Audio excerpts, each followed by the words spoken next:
Good evening all of you. सभी लोग आ जाओ। आप सभी लोग जो है पेन और कॉपी लेकर आ जाओ। और आज का बहुत ही महत्वपूर्ण टॉपिक है, जो बिल्कुल बेसिक टॉपिक है। ज़रा देख लेना बोर्ड वगैरह सही, देखते रहना बीच बीच में। आज बड़ा ही महत्वपूर्ण टॉपिक है। तो आदरणीय मुख्यमंत्री जी के इस अद्भुत अभ्युदय योजना में आप सभी लोगों का हार्दिक अभिनंदन और स्वागत करते हैं। और इस श्रृंखला को आगे बढ़ाते हुए हम लोग इतिहास के अंतिम पड़ाव में हम लोग प्रवेश करने वाले हैं, यानी कि फ्रीडम स्ट्रगल में इसके बाद हम लोग प्रवेश कर जाएंगे। और बड़ा खूबसूरत टॉपिक है आज का, जिसको हम लोग एक नाम देते हैं constitutional development under the supervision of company and under the supervision of crown. यानी कि भारत में, आधुनिक भारत में कंपनी के अधीन संविधान का विकास और क्राउन के अधीन संविधान का विकास। यानी कि आज हम लोगों को पूरी तरह से समझना है कि जो कंपनी भारत में एक व्यापार करने के लिए आई थी, वो इतना बड़ा साम्राज्य कैसे स्थापित कर दी, यानी कि शासन प्रशासन कैसे स्थापित हो गया और इतना बड़ा साम्राज्य कैसे स्थापित हो गया। तो आज हम लोगों को पूरे अंतर संबंध को देखना है, और बहुत अच्छी तरह, क्योंकि ये क्या है, कॉन्सेप्चुअल टॉपिक आपके बौद्धिक विकास को ये टेस्ट करेगा। और बड़े ही गूढ़ क्वेश्चन सिविल सर्विसेज में इस टॉपिक से आते हैं और ओवरऑल करके आते हैं। जैसे रेगुलेटिंग एक्ट की महत्वपूर्ण प्रावधानों में कौन सा नहीं है, नहीं वाले ज़्यादा आते हैं। तो ओवरऑल आज हम लोग इस चीज़ को समझेंगे। हम लोग बड़े सौभाग्यशाली हैं कि हम लोग सिविल सर्विसेज की तैयारी कर रहे हैं और करा रहे हैं, क्योंकि अन्य कंपटीशन को तो आप देखते हो कि सतही तौर से व्यक्ति पढ़ लेता है, लेकिन जो सिविल सर्वेंट यानी कि जो सिविल सर्विसेज के एस्पिरेंट हैं, वो चीज़ों को बहुत बारीकी के साथ, बहुत समझकर, बहुत वर्सेटाइल एंगल से समझकर और उसको चीज़ों को बहुत बखूबी समझने का प्रयास करते हैं। क्योंकि जब तक समझ विकसित नहीं होगी तब तक आप सिविल सर्विसेज में आंसर देने की स्थिति में नहीं आओगे। यहाँ तथ्यों को याद नहीं करना, तथ्यों को समझना है और वो बखूबी याद हो जाएंगे, स्टेप बाय स्टेप वो याद होते चले जाएंगे। तो आज हम लोग शुरू करते हैं, स्टेप बाय स्टेप हम चलेंगे और आप उसको देखते रहना। पहले हम लोग कंपनी के बारे में पढ़ते हैं कि 1600 ईस्वी में जो कंपनी को रॉयल चार्टर मिला था रानी एलिजाबेथ फर्स्ट के द्वारा, यानी कि आप देखोगे एक जो है कंपनी 1599 में एक कंपनी का जन्म होता है, जिसे governors company of merchants of London trading into east Indies का नाम दिया जाता है। कहानी शुरू करते हैं हम लोग। जिस कंपनी की शुरुआत करने जा रहे हैं हम लोग, उसकी शुरुआत आप देखोगे तो 1599 में और 1600 में इसे रॉयल चार्टर मिल जाएगा। 1599 में इस कंपनी की शुरुआत कैसे होती है, बहुत बड़ा नाम इसका आता है। यानी कि 1599 में कुछ जो है शेयर होल्डर्स लॉर्ड मेयर के अध्यक्षता में, लॉर्ड मायर के अध्यक्षता में वहाँ मीटिंग करते हैं कि पूर्वी देशों के साथ व्यापार करने के लिए एकत्र होते हैं। और उसमें जो है 217 शेयर होल्डर रहते हैं, यानी कि जिसमें आप देखोगे तो रानी एलिजाबेथ की भी अंशधारिता है, उनका भी शेयर होल्डर उसमें लगा हुआ है। और इस तरह की एक मीटिंग करते हैं। और इस ग्रुप का, यानी कि इस कंपनी का नाम क्या रहता है, इस कंपनी का नाम ईस्ट इंडिया कंपनी नहीं रहता। ये ब्लंडर मिस्टेक है, वो प्राय हम लोग कह देते हैं ईस्ट इंडिया कंपनी है। इसका जो प्रारंभिक नाम है वो the governors company of merchants of London trading into east Indies के नाम से। और आप देखोगे तो जॉन स्मिथ जो है, स्मिथ इसके जो है पहले एक तरह से कह लीजिए गवर्नर बनते हैं, तो गवर्नर्स कंपनी के नाम से। फिर आप देखोगे कि बीच में ढेर सारी कंपनियां आ जाएंगी और इनको जो है एक रॉयल चार्टर मिलेगा। रानी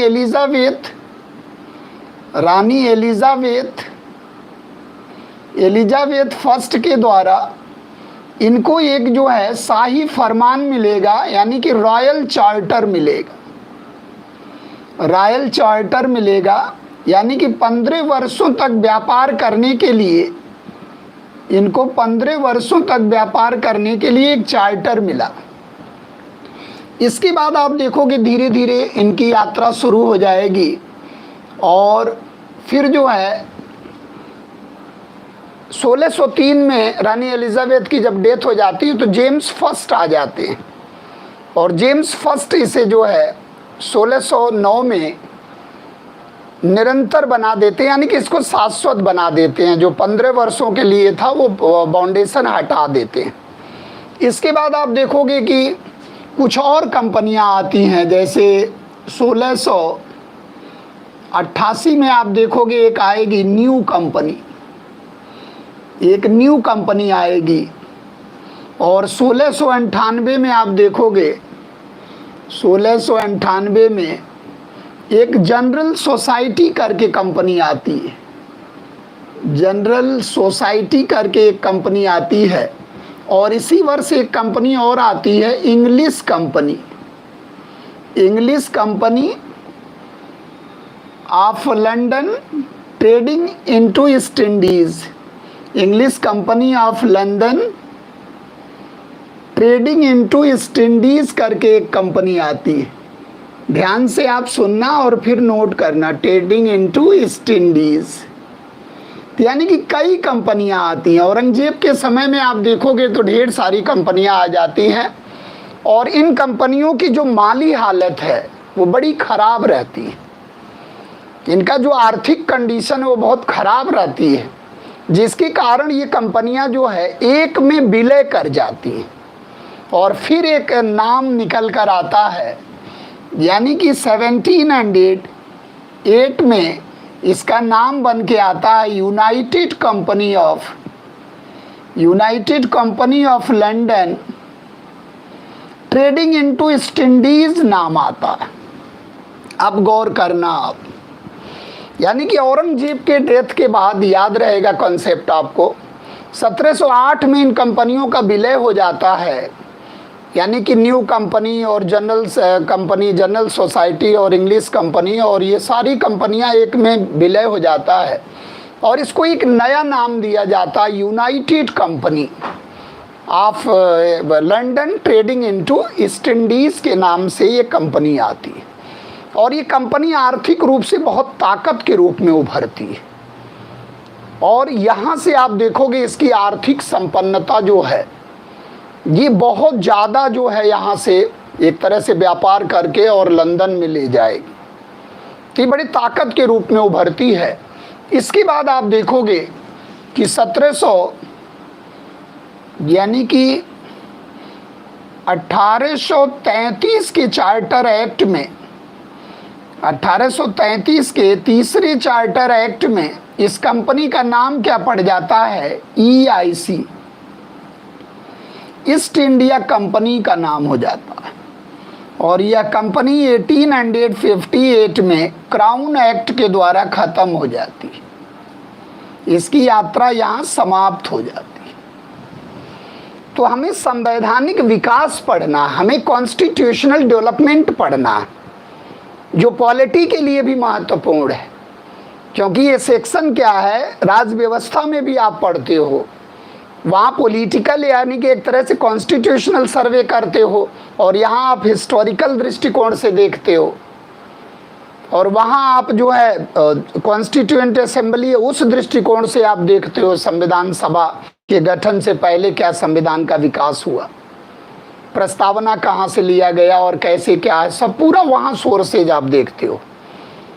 यानी कि ये एक पार्ट अगर आपका तैयार है तो पॉलिटी का जो बिगिनिंग वाला पार्ट है वो भी तैयार है आपका। तो यहां आप देखो कि कंपनी का जीवन काल समाप्त हो जा रहा, और कंपनी ईस्ट इंडिया कंपनी कब हो रही है? 1833 में।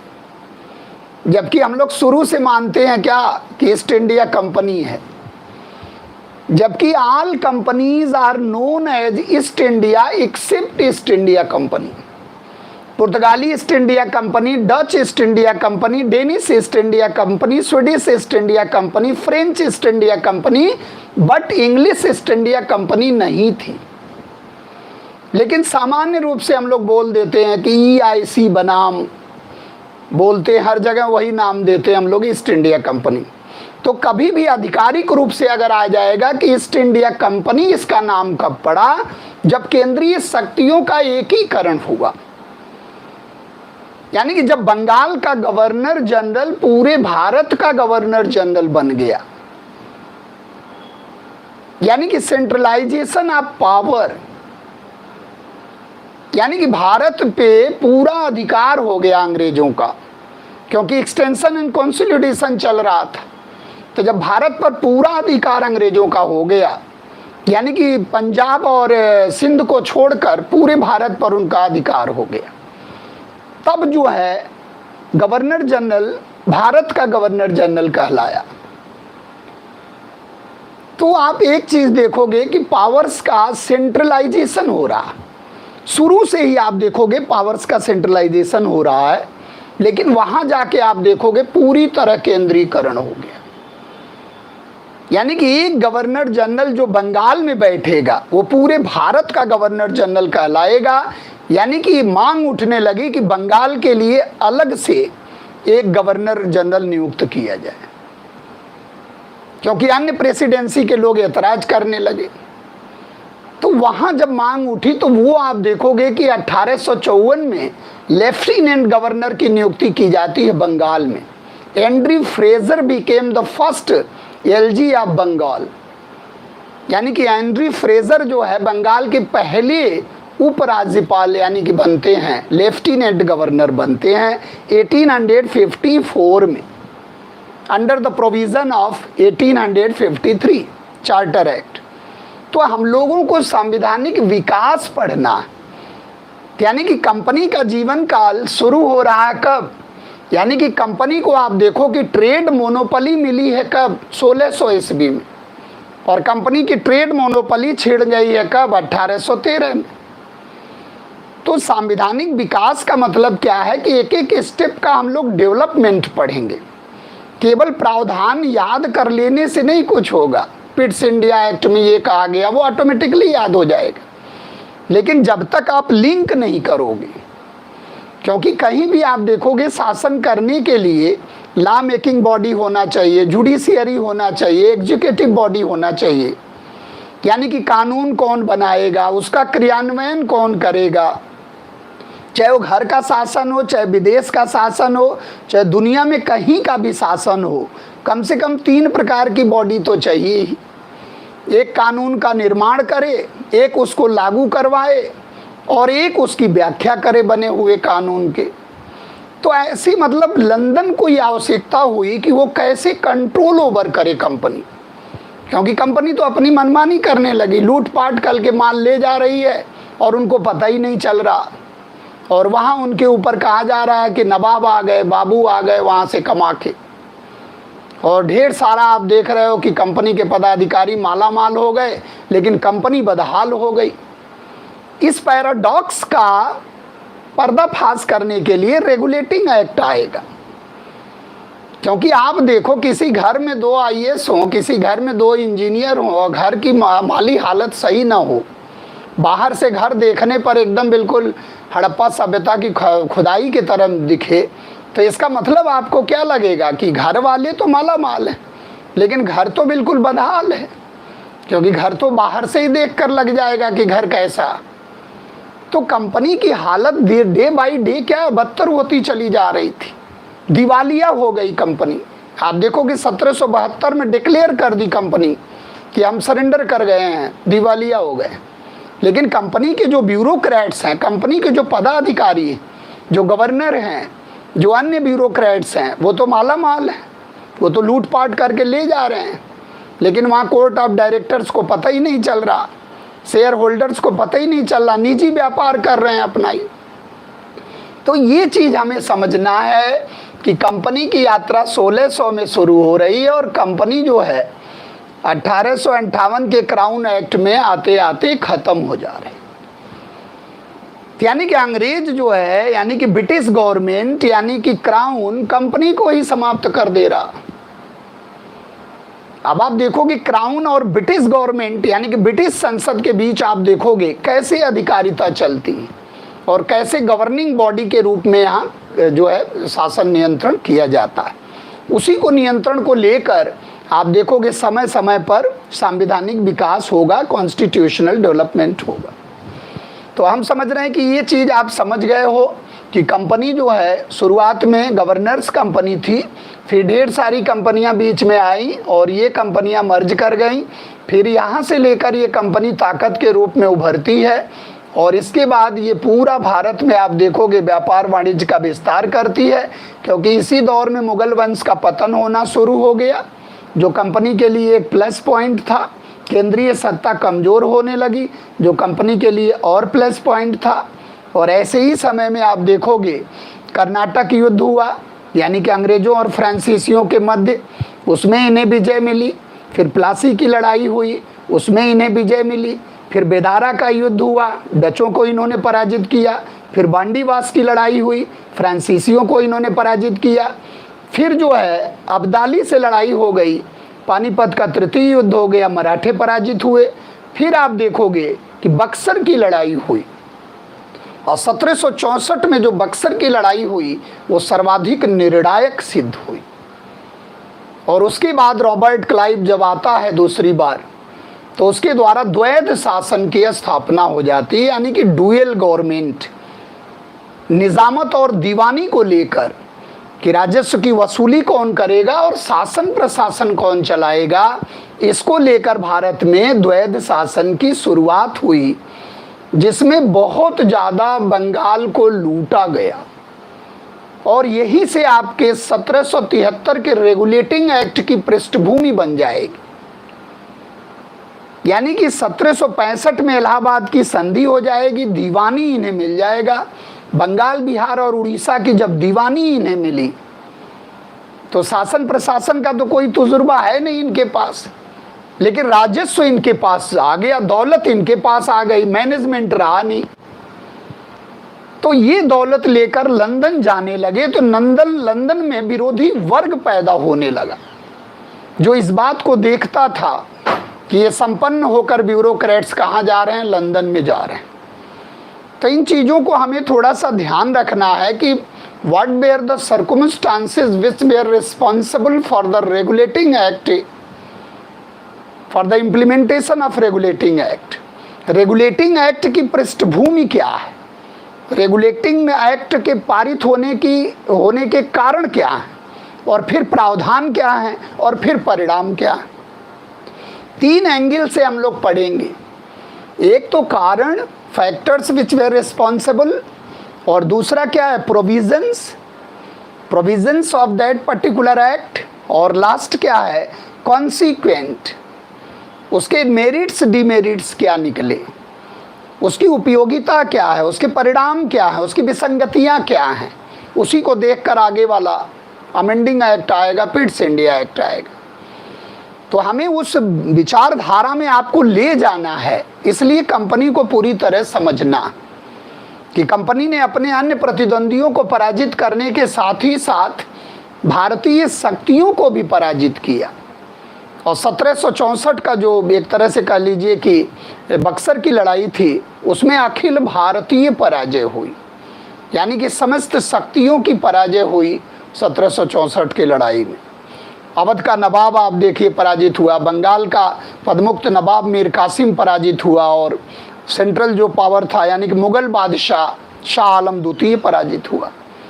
उसके बाद मीर कासिम से निजामत ले लिए और दीवानी ले लिए शाह आलम द्वितीय से, और इसको लेकर डुअल गवर्नमेंट का कंसेप्ट आया भारत में। तो who was father of diarchy in India, तो Robert Clive was father of diarchy in India.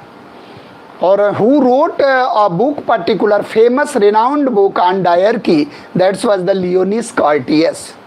L Curtis के द्वारा एक पुस्तक लिखी गई जिसका नाम ही था डायरकी।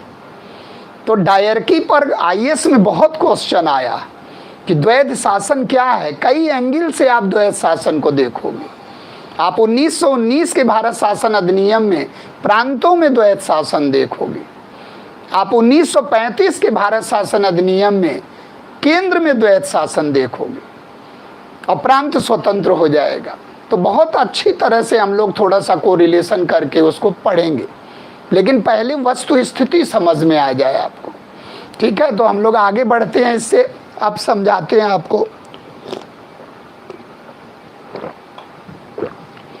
अब आपको ध्यान रखना है कि जो शेयर होल्डर्स लगा हुआ है, यानी कि अंशधारिता लगी हुई है, जिसके शेयर लगे हुए हैं, उनकी क्या स्थिति है। अब आप देखो, एक चीज दिमाग में आपको रखना है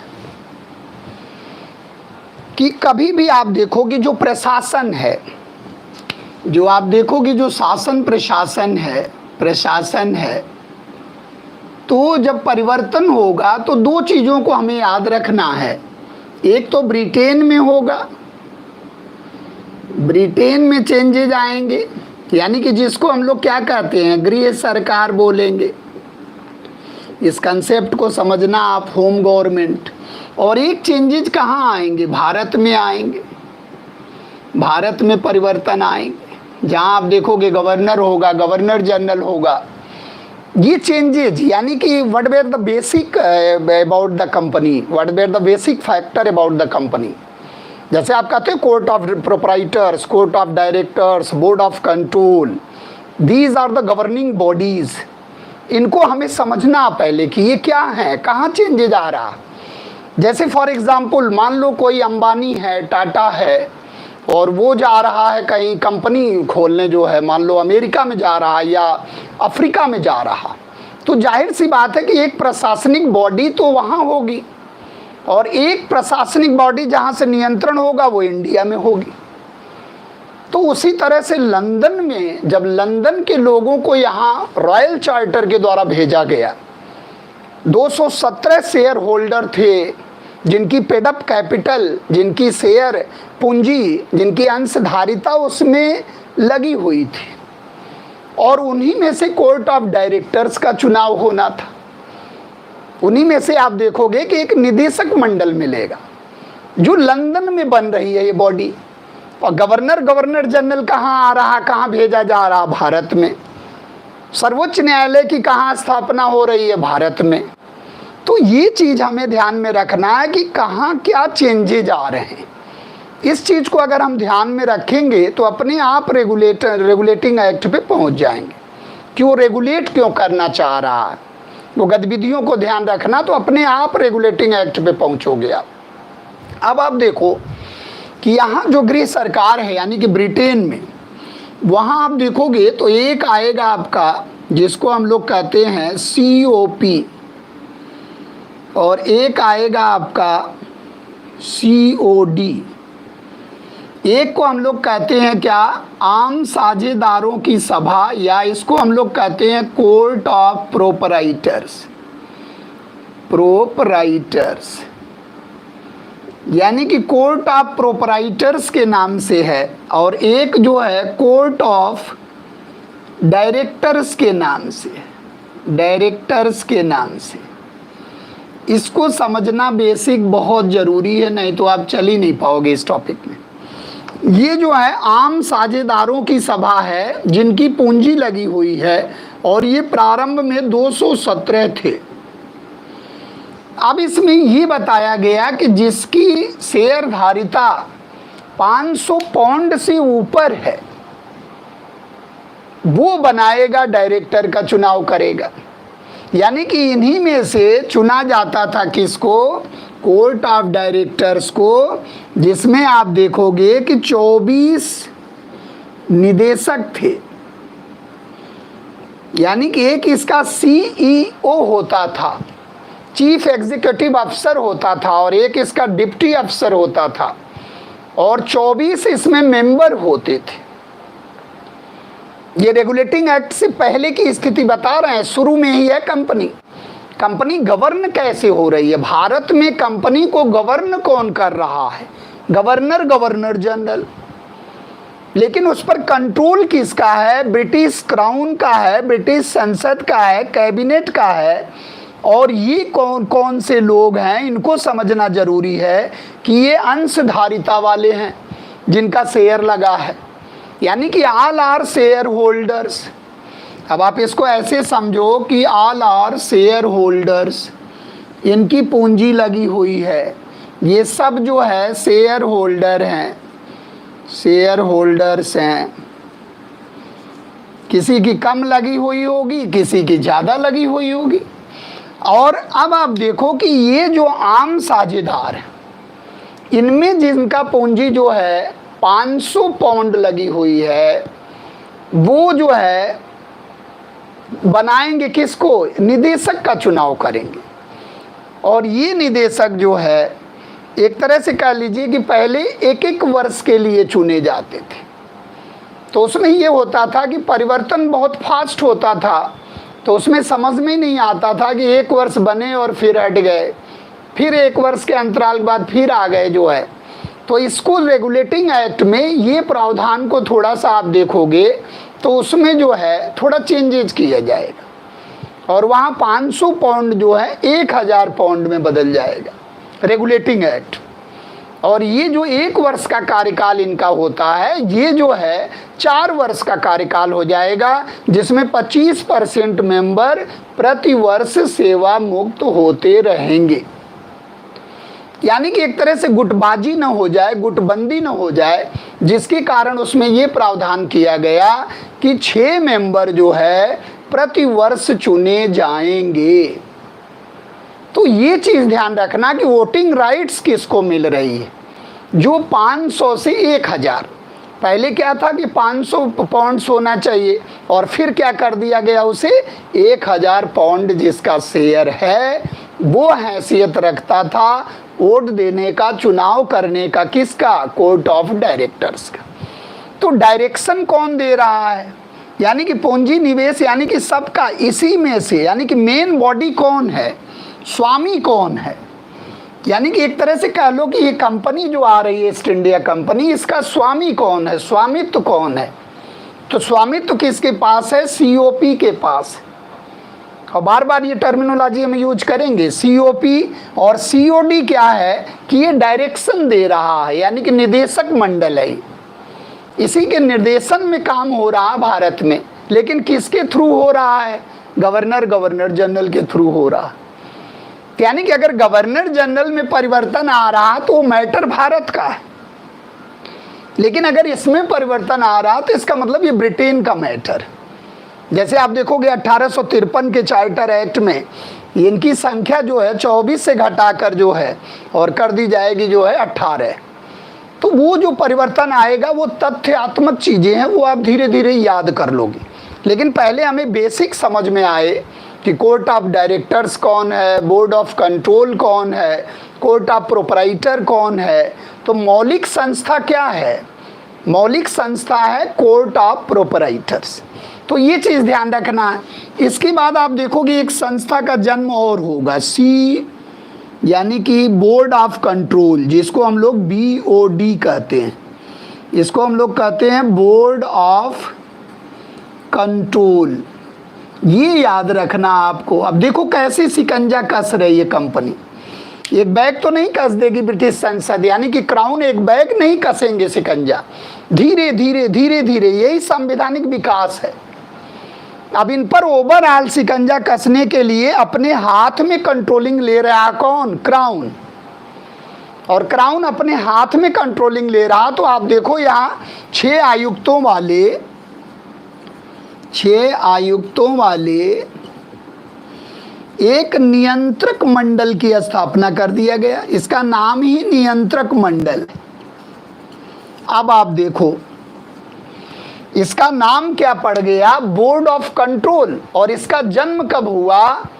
पिट्स इंडिया एक्ट में हुआ। यानी कि 1784 का जब पिट्स इंडिया एक्ट आया तो धीरे धीरे एक्सपीरियंस लेते हुए क्योंकि अब उसे भी एक्सपीरियंस तो है नहीं, जो चढ़ाव उतार आ रहा उसी के अनुसार वो परिवर्तन कर रहा।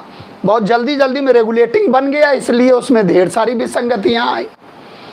अब आप इमेजिन करो कि जिसके पास अपना खुद का सेपरेट न्यायालय नहीं है, लंदन, वो भारत में सर्वोच्च न्यायालय की स्थापना कर रहा। जिसके पास अपना खुद का लिखित संविधान नहीं है, वो दुनिया को संविधान दे रहा। आप सोचो, संविधान की जननी, अधिकारों की जननी, और एक तरह से कह लीजिए कि संसद की जननी किसको माना जाता है? ब्रिटेन को माना जाता है। लेकिन कभी क्वेश्चन आता है कि किस देश का अपना कोई संविधान नहीं है, तो आप कहते हो चूंकि मौखिक है, ट्रेडिशंस के रूप में है, तब भी आप लंदन लगाते हो। तो ये चीज आप देखो कि दिमाग में एक चीज रखना, और दुनिया की सबसे ताकतवर पार्लियामेंट आ जाए तब भी आप लंदन लगाते हो। क्योंकि टॉकविले ने कहा था ना कि अगर वो चाहे तो देश का चेहरा बदल सकती है, प्लास्टिक सर्जरी लगाने वाला कोई नहीं, क्योंकि हाउस ऑफ लॉर्ड को ही पावर मिला, क्या न्यायिक शक्तियां मिली। यानी कि लंदन में अपना कोई सेपरेट न्यायालय नहीं है जैसे भारत में। जैसे आप देखोगे अमेरिका में, तो वहाँ रिव्यू नहीं है, वहाँ जुडिशियल रिव्यू का कंसेप्ट नहीं है। इसलिए जुडिशियल रिव्यू हम लोग कहाँ से लिए हैं? अमेरिका के संविधान से लिए। आप बातों को धीरे धीरे समझोगे तो सारी चीज़ें धीरे धीरे स्टेप बाय स्टेप याद हो जाएंगी। तो ये एक बहुत खूबसूरत क्वेश्चन आता है कि जो इनकी राजनीतिक गतिविधियाँ हैं, आप धीरे धीरे ये सेपरेशन कर रहे हैं। यानी कि व्यापारिक गतिविधियाँ उसको दे रहे हैं, राजनीतिक गतिविधियाँ कंट्रोल ओवर करेगा कौन? Board of control. और बोर्ड ऑफ कंट्रोल पर कंट्रोल है किसका? कैबिनेट का, क्राउन का, यानी कि ब्रिटिश संसद का। और ये भी बॉडी कहाँ है? ब्रिटेन में है। तो आप दिमाग में ये बैठा लो कि COP, COD, BOD, ये तीनों बॉडी कहाँ है? ब्रिटेन में है। तो जब भी हम बोलेंगे कि परिवर्तन किस में आ रहा है, या तो होम गवर्नमेंट में आएगा, ब्रिटेन में आएगा, या फिर भारत में परिवर्तन आएगा। जैसे सर्वोच्च न्यायालय का गठन under the provision of regulating act Bharat में आ गया। तो ये चीज हमें ध्यान में रखना है कि स्वामित्व वाली सभा कौन है? Court of proprietors. फिर उसके बाद इसी में से जन्म हुआ किसका? कुछ लोगों को चिन्हित करके बना लिया गया क्या? कोर्ट ऑफ डायरेक्टर्स, जो यहाँ निदेशन करेंगे। और इसके बाद ओवरऑल इन पर कंट्रोलिंग के लिए क्या बना दिया गया? 6 आयुक्तों का एक जो है मंडल बना दिया गया, जिस पर किसका नियंत्रण रहा? कैबिनेट और क्राउन का। क्योंकि इसमें आप देखोगे तो इसमें एक राज्य सचिव है और एक वित्त मंत्री है और 4 प्रिवी काउंसिल के हैं, 4 प्रिवी काउंसिल के सदस्य हैं। इसका मतलब प्रिवी काउंसिल मतलब क्या है? कि जो क्राउन का निजी सलाहकार बोर्ड है। प्रिवी काउंसिल हम लोग किसको कहते हैं? जो क्राउन का बिल्कुल एकदम निजी सलाहकार बोर्ड है, उसके द्वारा आप देखो उसके कंट्रोलिंग में ये बन रहा। इसका मतलब धीरे धीरे धीरे धीरे अंकुश लगाएंगे ये भारत पर, और कंपनी के गतिविधियों को पहले रेगुलेट कर रहे थे, अब कंट्रोल करेंगे। तो इस चीज को थोड़ा सा हमें क्लियर रखना है, और हम समझ रहे हैं कि ये चीज आपके समझ में आ गई होगी कि कोर्ट ऑफ प्रोपराइटर्स किसे कहते हैं, कोर्ट ऑफ डायरेक्टर्स किसे कहते हैं, बोर्ड ऑफ कंट्रोल किसे कहते हैं। और कभी कभी मिलाने के लिए आता है कि बोर्ड ऑफ कंट्रोल का जन्म कब हुआ? तो 1784 के पिट्स इंडिया एक्ट में हुआ। अब यहाँ देखो आप, यहाँ क्या चेंजेज आएंगे? अब यहाँ का चेंजेज आप देखोगे तो एक जो है इनकी प्रेसिडेंसी आती है, यानी कि बंगाल प्रेसिडेंसी और बम्बई प्रेसिडेंसी और मद्रास प्रेसिडेंसी। यानी कि एक तरह से कह लो कि आप कलकत्ता, बम्बई, मद्रास, यानी कि कलकत्ता प्रेसिडेंसी, बम्बई प्रेसिडेंसी और मद्रास प्रेसिडेंसी। अब सेंटर कौन बन रहा? वैसे तो आप देखोगे ये सूरत में कंपनी की फैक्ट्री डाले, फिर मछलीपट्टनम में कंपनी की फैक्ट्री डाले, फिर मद्रास पहुंच गए, ये जॉर्ज फोर्ट जॉर्ज बनाए, फिर ये पहुंच रहे हैं हुगली में। अगर ऐसे इनका भ्रमण देखा जाए तो ये कैसे जा रहे हैं? ऐसे अगर इनका भ्रमण आप देखोगे और इस तरह का एक चार्ट बनाओगे आप, तो आप देखोगे ऐसे जा रहे हैं ये, यानी कि यहाँ से इनकी शुरुआत हो रही है, सूरत से शुरू कर रहे हैं, सूरत से शुरू कर रहे हैं और फिर पहुँच रहे हैं मछलीपट्टनम, और फिर पहुँच रहे हैं चेन्नई, मद्रास, और फिर पहुँच रहे हैं कहाँ? बंगाल, हुगली। यानी कि हुगली में कब पहुँच रहे हैं? 1651, और 1639 पहुँच जा रहे हैं मद्रास, और 1608 में पहुँच जा रहे हैं कहाँ? सूरत। आप देखो, सूरत में फैक्ट्री स्थापित कर रहे हैं। इसका मतलब कि आप देखो कोस्टल एरिया में अपने को ये जमा रहे हैं। यानी कि यहाँ आप देखोगे तो बम्बई प्रेसिडेंसी, ये 3 प्रेसिडेंसियों को ध्यान रखना जहाँ गवर्नर होंगे।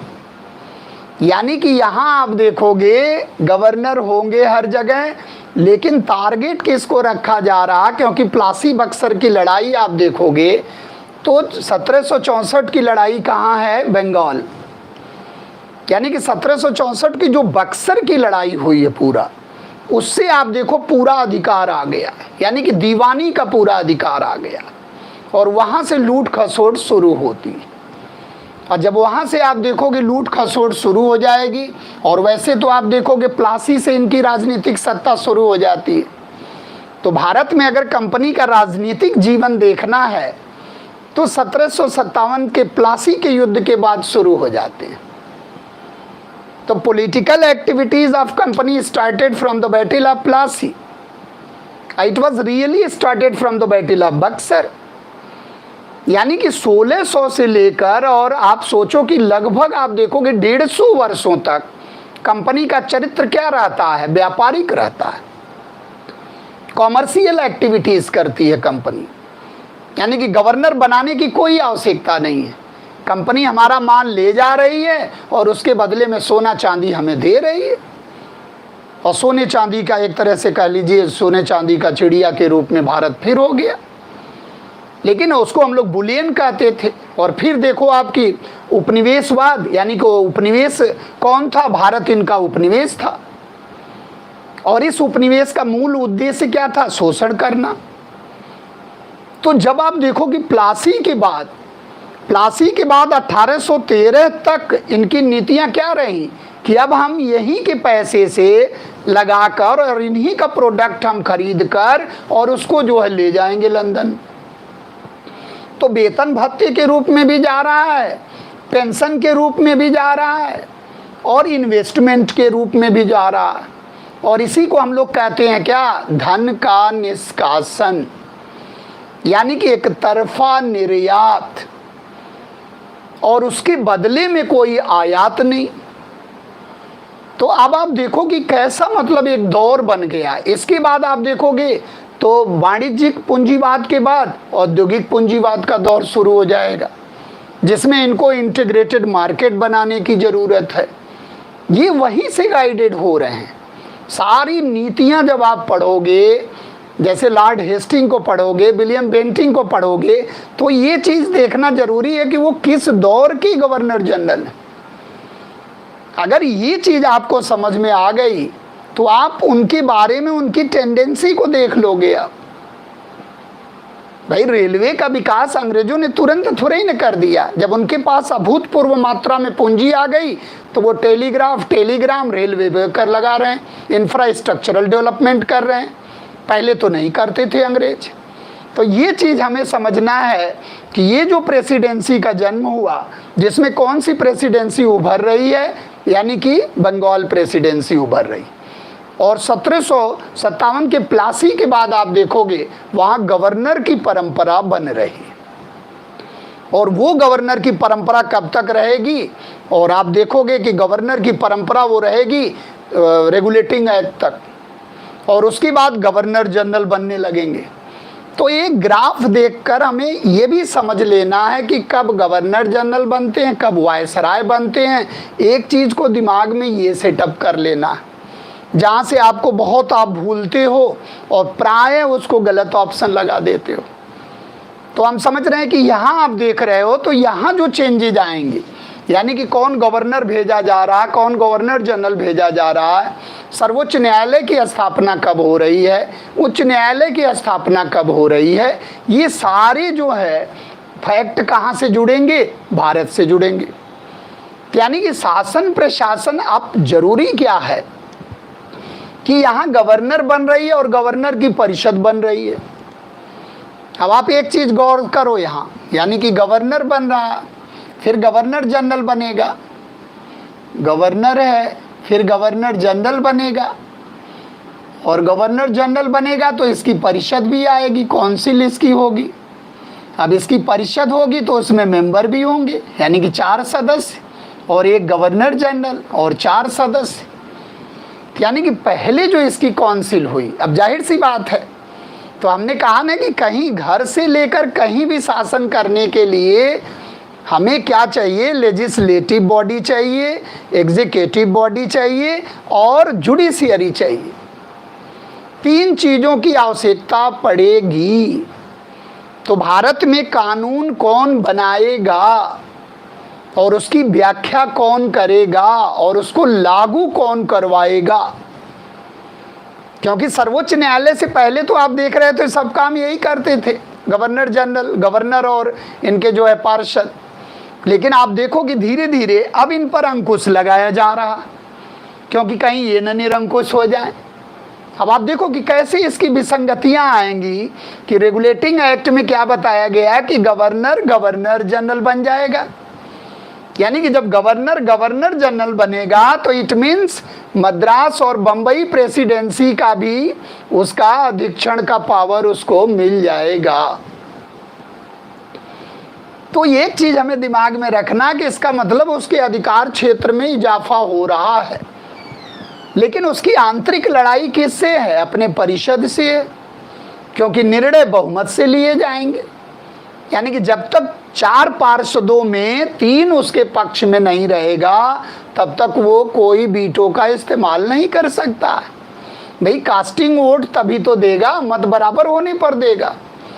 तो ये एक अंतर्द्वंद बना रहा, किसमें, गवर्नर जनरल और उसकी परिषद में एक अंतर्द्वंद बना रहा, जिसको सुधारने के लिए 1781 में आएगा बंगाल जुडिकेचर एक्ट, यानी कि अमेंडिंग एक्ट। और फिर इसको सुधारने के लिए आएगा क्या, एक तरह से कह लीजिए 1784 का पिट्स इंडिया एक्ट। फाइनल उसमें आप देखोगे कि गवर्नर जनरल के परिषद में सदस्यों की संख्या 4 से 3 कर दी गई, और जब 3 कर दी गई तो एक आपको अपने पक्ष में लेकर और एक तरह से वीटो कर देता था। एक अगर पक्ष में आ गया तो वो जो है एक तरह से बहुमत निर्णय हो जाता। लेकिन सबसे बड़ी दिक्कत क्या है कि जो आपका सर्वोच्च न्यायालय आया, अब इसमें आप देखोगे तो इसमें बने कौन, 4 जो थे पार्षद जो है, एक तो आपके थे बारवेल थे, और एक थे क्लेवरिंग थे, और एक थे फिलिप फ्रांसिस थे, और एक थे मॉनसन थे। अब आप देखो, और एक वॉरेन हेस्टिंग है टॉप पर। तो ये जो बारवेल है, ये बारवेल आप देखोगे तो पहले से ही भारत में जमा हुआ था, जिससे थोड़े फ्रेंडली रिलेशन थे, किसके, यानी कि वॉरेन हेस्टिंग के। तो बारवेल पक्ष में रहता था, लेकिन ये 3 तो अगेंस्ट रहते थे, इसलिए ये अंतर्द्वंद बड़ा दुखद था। और ये जितने भी कानून बनाते थे, ये जितने भी लॉ लेजिस्लेचर का काम करते थे, उसको रेटिफिकेशन कराना पड़ता था, कहाँ से, सर्वोच्च न्यायालय से, जो कि 1774 में स्थापित हुआ फोर्ट विलियम में। यानी कि जो सर्वोच्च न्यायालय सुप्रीम कोर्ट भारत में स्थापित हो रही है वो 1+3 की है, और जिसके अध्यक्ष यानी कि जिसके जो है बन रहे हैं मुख्य न्यायाधीश कौन, एलिजा इम्पे जो है चीफ जस्टिस बन रहे हैं। और एलिजा इम्पे भी आप देखोगे तो किसके फ्रेंड हैं, वॉरेन हेस्टिंग्स के, जिसको आपने देखा होगा कि एक न्यायिक हत्या हुई, यानी कि नंद कुमार को जो है वो वाराणसी के नंद कुमार को जो है इन्होंने फांसी की सजा दिलवा दिया था। तो आप देखो कि यहाँ जो है अब इनमें और इनमें अंतर्द्वंद शुरू हो जाएगा, क्योंकि ये कोई आदेश बना रहे हैं, कोई प्रस्ताव ला रहे हैं, तो रेटिफाइड अगर यहाँ से नहीं होगा तो प्रस्ताव लागू नहीं होगा। इसका मतलब कि गवर्नर जनरल और उसकी परिषद बनाम सर्वोच्च न्यायालय विवाद, ये भी एक डीमेरिट्स आएगा जो एक कंसिक्वेंट के रूप में उभर कर आएगा। और अन्य जो है जजेस में आप जानते हो हाइड हैं, चैम्बर्स हैं, लिमेस्टर हैं और हाइड हैं। इनके याद करने के लिए आसान तरीका क्या है, लिमेस्टर को चैम्बर में हाइड कर दो, लिमेस्टर नामक व्यक्ति को चैम्बर में हाइड कर दो, यानी कि छिपा दो। तो ये तीनों याद रखना। जैसे आज आप देखते हो ना कि अन्य जजेस हैं और चीफ जस्टिस हैं, CJI हैं, तो यहाँ भी आप Bharat who became the first chief justice of India under the provision of जो है रेगुलेटिंग एक्ट। तो चार्टर ऑफ जस्टिस के द्वारा मार्च 1774 में फोर्ट विलियम में एक तरह से कह लीजिए सर्वोच्च न्यायालय की स्थापना हुई, जिसमें एक मुख्य न्यायाधीश और 3 अन्य न्यायाधीश हुआ करते थे। तो ये जो चेंजेज आ रहा है, ये चेंजेज कहाँ आ रहा है, भारत में आ रहा है। और इसमें आप देखोगे इससे पहले ये क्या करते थे, बिना कोर्ट ऑफ डायरेक्टर के परमिशन से लूट खसोट करते थे और निजी व्यापार भी करते थे। यानी कि कंपनी तो बदहाल हो रही है, लेकिन गवर्नर और जो ब्यूरोक्रेट्स हैं वो माला माल हो रहे हैं और ऋण मांग रहे हैं ये। तो 1767 में ब्रिटिश संसद ने एक कानून बनाया कि आपको 4 लाख पाउंड ब्रिटिश संसद में जमा करना पड़ेगा।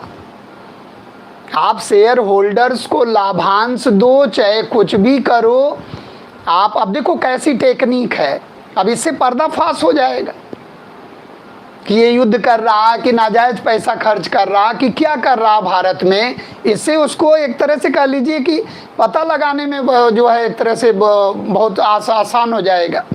तो इन्होंने एक चांस, एक ऑप्शन दिया कि अगर ऐसी स्थिति होगी जैसा लोग सोच रहे हैं तो ये पर्दाफाश हो जाएगा।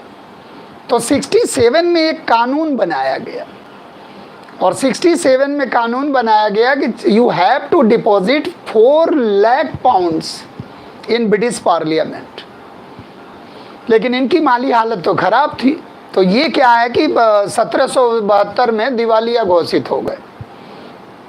और फिर ब्रिटिश संसद ने क्या किया, जांच करने के लिए एक सेलेक्ट और एक सीक्रेट कमेटी बनाया। और फिर वहाँ के PM लॉर्ड नॉर्थ, आप देखोगे उस कमेटी के जो हेड रहते हैं, लॉर्ड नॉर्थ के द्वारा जो रिपोर्ट प्रस्तुत की जाती है, उस रिपोर्ट के आधार पर फिर ये कहते हैं कि भाई 72 में इन्होंने डिमांड किया कि हमें आप 14 लाख पाउंड जो है ऋण दे दो, क्योंकि उधर जो है युद्ध हो रहा है और बार बार आंग्ल मैसूर लड़ाई हुई, जिसमें एक तरह से धन जन की हानि हुई, मराठों से लड़ाई हो रही है। तो इस तरह से माली हालत हमारी सही नहीं। तब कंपनी ने कहा कि ठीक है, ये 10 लाख पाउंड की जो आप डिमांड कर रहे हो कि 10 लाख पाउंड आपको ऋण चाहिए, तो हम आपको 14 लाख पाउंड ऋण देंगे। कंपनी ने भी एक चांस फेंका जो है कि 14 लाख पाउंड ऋण देंगे, लेकिन 4% वार्षिक ब्याज के दर से 14 लाख पाउंड ऋण देंगे। लेकिन अब क्या करेंगे, हम भारत में आपके गतिविधियों को रेगुलेट करेंगे। और यही रेगुलेट करने का नियम आया, उसको क्या कहते हैं, नियामक अधिनियम, जिसको 1773 का रेगुलेटिंग एक्ट के नाम से जानते हैं। तो इन चीज़ों को आप देखोगे धीरे धीरे उसमें प्रैक्टिस में आ जाएगा और याद हो जाएगा। तो हम लोग देखते हैं, ज़रा एक बार पूरे दौड़ाते हैं सीन को कि कैसे आप कॉन्स्टिट्यूशनल डेवलपमेंट पढ़ोगे। तो इसके बाद इजी हो जाएगा, रेगुलेटिंग इजी हो जाएगा, उसके बाद तो विकास है। लेकिन मेन चीज़ क्या है कि बेसिक स्ट्रक्चर को समझना बहुत ज़रूरी। आज हम लोग बेसिक पर ही पूरी तरह रहेंगे। अब आप देखो कि कॉन्स्टिट्यूशनल डेवलपमेंट जो है एक फर्स्ट फेज़ है। फर्स्ट फेज में संवैधानिक विकास और एक सेकेंड फेज में संवैधानिक विकास, द्वितीय चरण में संवैधानिक विकास। और इसी का जो है 2 फोल्ड हो जाएगा ये, एक तो यहाँ से यहाँ तक का आप देखोगे और एक ये वाला है सिस्टम। तो अब अगर इसको आप देखो कि ये जो है यानी कि 1600 से लेकर और 1858 तक ये फर्स्ट फेज है। अब आप देखोगे कि 1600 ईस्वी में कंपनी की स्थापना हो जाएगी और 1757 तक प्लासी तक कंपनी क्या करेगी, प्लासी के युद्ध तक क्या करेगी कि ये एक तरह से व्यापारिक फंक्शन करेगी और यहीं से गवर्नर की परिपाटी शुरू हो जाएगी। और फिर इसके बाद नेक्स्ट दौर आएगा 1773 का रेगुलेटिंग एक्ट आएगा। और इसके बाद आप देखोगे रेगुलेटिंग एक्ट के बाद क्या आएगा, अमेंडिंग एक्ट आएगा, जो इसकी विसंगतियां हैं इसको दूर करेगा। अमेंडिंग एक्ट ऑफ 1781, इसी को हम लोग बंगाल जुडिकेचर एक्ट के नाम से भी जानते हैं। और इसके बाद जो है नेक्स्ट आप देखोगे तो पिट्स इंडिया एक्ट आ जाएगा, 1784 का पिट्स इंडिया एक्ट, जो माइल स्टोन है, लैंडमार्क है पिट्स इंडिया एक्ट। ये माइल स्टोन है, एक तरह से कह लीजिए लैंडमार्क है। और इसी के आधार पर आप देखोगे कि 1858 तक गतिविधियां चलती रहेंगी। तो कभी भी क्वेश्चन आ जाए कि किस अधिनियम के अंतर्गत कंपनी जो है 1858 तक चलती है, तो वो लैंडमार्क माइलस्टोन कौन है, पिट्स इंडिया एक्ट। ये चीज़ों को थोड़ा सा ध्यान रखना है। इसके बाद आप देखोगे कि एक एक्ट आएगा कार्नवालिस को केवल खुश कराने के लिए, ये केवल कार्नवालिस के लिए आता है, कार्नवालिस को विशेषाधिकार दिया जाएगा। और कार्नवालिस इसी शर्त पर भारत में, क्योंकि कार्नवालिस अमेरिका के स्वतंत्रता संग्राम की लड़ाई में हारा हुआ था, तो कार्नवालिस इसी शर्त पर भारत में आने के लिए तैयार हुआ कि हम एक शर्त पर भारत में जाएंगे।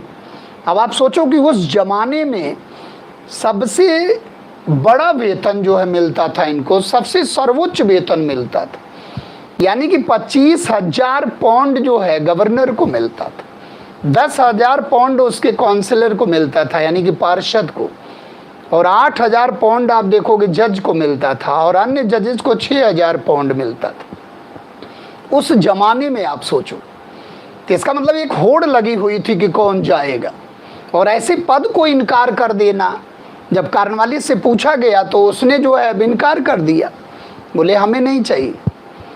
लेकिन फिर उसको खुश करने के लिए स्पेशली एक एक्ट बना, जिसमें उसको क्या बनाया गया, कमांडर इन चीफ बनाया गया, और उसको पावर्स दिए गए, और उसको वीटो का भी पावर दिया गया कि आप जाओ वीटो कर सकते हो, यानी कि कोई भी प्रस्ताव बन रहा तो आप वीटो करके उसको निरस्त कर सकते हो। तो ये जब पावर दिया गया, सैन्य अधिकार दिया गया, वीटो निषेधाधिकार दिया गया, तब जाके वो राजी हुआ और आया। और उसने भारत में आप देखो कि सिविल सर्विसेज की शुरुआत, father of civil services, father of police services, father of permanent settlement in India, यानी कि जो कार्य वॉरेन हेस्टिंग ने किया उसको एक स्थायित्व देने का, उसको एक आगे बढ़ाने का श्रेय किसको दिया जाता है, लॉर्ड कॉर्नवालिस को। तो आपको कुछ याद रटना नहीं है, उसको लिंक करना है, उसका डेवलपमेंट करना है कि किस दौर में आया, और आपका मौलिक टॉपिक क्या रहेगा, उपनिवेशवाद के विविध चरण। तो ये चीज़ ध्यान रखना है, कॉर्नवालिस को खुश करने के लिए आया। इसके बाद आप देखेंगे आज्ञा पत्र आएंगे, चार्टर एक्ट की परंपरा शुरू हो जाएगी, और ये 4 चार्टर एक्ट आएंगे जो आप एक पकड़ लोगे तो चलते चले जाओगे आप। और 1853, और इसके बाद विद्रोह हो जाता है, फिर जो है क्राउन एक्ट आ जाता है। क्राउन एक्ट को वहाँ भी आप ले सकते हो। तो आप देखो प्रथम चार्टर एक्ट, अब यहाँ आप इजी हो जाएगा, यानी कि यहाँ आप पढ़ लिए अगर यहाँ तक तो ईजिली आप पढ़ते चले जाओगे, क्योंकि ये कॉन्स्टिट्यूशनल डेवलपमेंट। फिर सेकेंड चार्टर एक्ट, फिर थर्ड चार्टर एक्ट, फिर फोर्थ चार्टर एक्ट, ये बनता चला जाएगा। अब आप देखो कि एक सिस्टम आप डेवलप करो, यानी कि यहाँ से लेकर और यहाँ तक कंपनी क्या कर रही है, व्यापार कर रही है। ये व्यापारिक चरण है कंपनी का, कॉमर्शियल फेज है, यानी कि व्यापार कर रही है और यहाँ से लेकर यहाँ तक राजनीति कर रही है। यानी कि क्राउन एक्ट तक अगर इसको ले लिया जाए, क्राउन एक्ट, तो ये राजनीतिक चरण शुरू हो जाता है और यहाँ से गवर्नर बनना शुरू हो जाएगा बंगाल में। तो यहाँ से जब गवर्नर बनेगा तो आप देखोगे 1833 तक जाएगा ही, यानी कि 1800, अब आप इसको नोट भी कर सकते हो कि प्लासी से लेकर और 1833 तक, यानी कि एक तो आप देखोगे यहाँ प्लासी से लेकर रेगुलेटिंग तक, एक तो ये फेज आ जाएगा, यानी कि प्लासी से लेकर और रेगुलेटिंग तक एक फेज आएगा।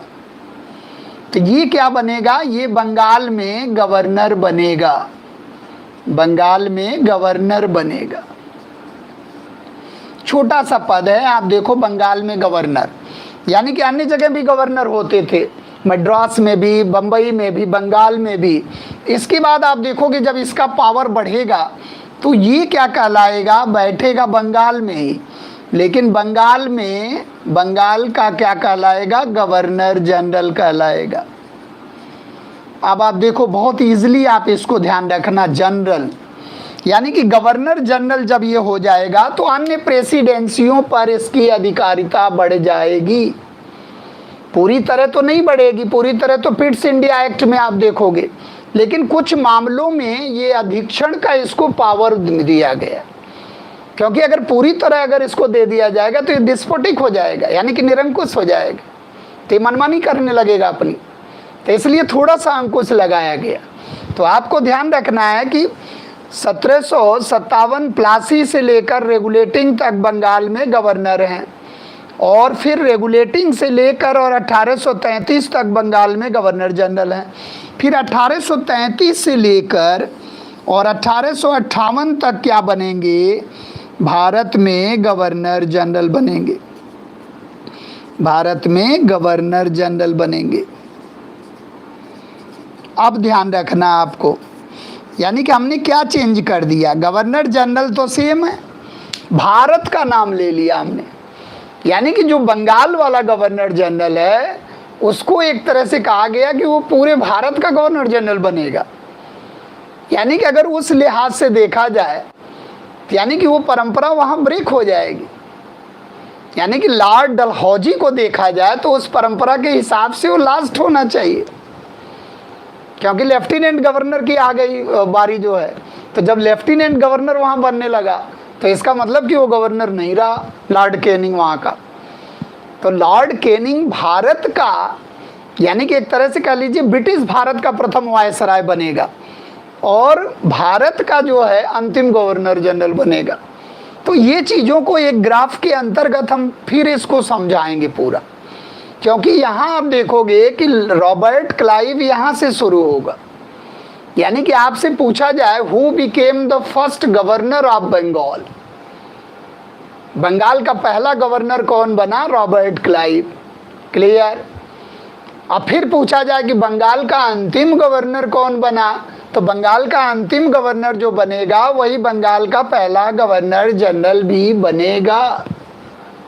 इसका मतलब कि ये प्रक्रिया जो आप देख रहे हो ये यहाँ है, जो यहाँ आएगा वो यहाँ भी होगा, और जो यहाँ आएगा वो ऊपर तो नहीं है, नीचे होगा, यानी कि क्लाइव आएगा, यहाँ क्लाइव आएगा, और यहाँ कौन आएगा, वॉरेन हेस्टिंग आएगा, वॉरेन हेस्टिंग्स आएगा। तो वॉरेन हेस्टिंग्स को आप देखोगे दो दो क्रेडिट मिल रही कि Warren Hasting was not only the last governor of Bengal but he was also known as the first governor general of Bengal। और ये परंपरा कहाँ तक चलेगी, 1833 के चार्टर एक्ट तक चलेगी।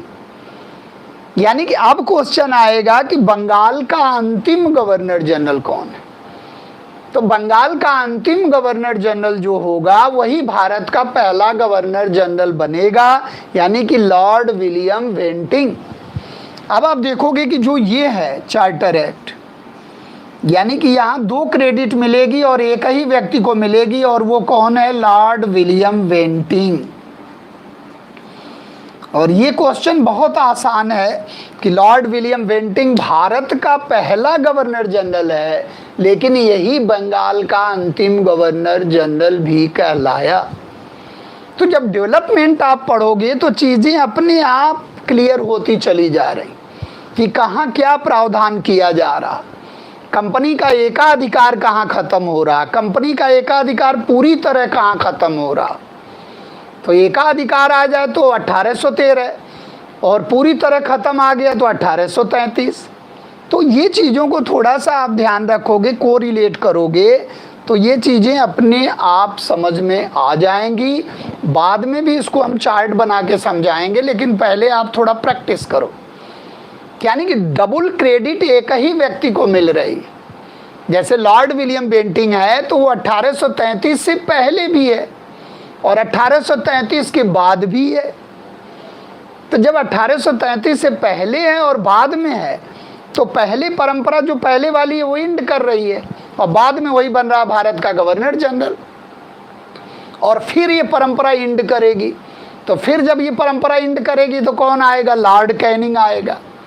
तो लॉर्ड कैनिंग भारत का अंतिम गवर्नर जनरल होगा और वही ब्रिटिश भारत का पहला वायसराय भी होगा विद्रोह के बाद।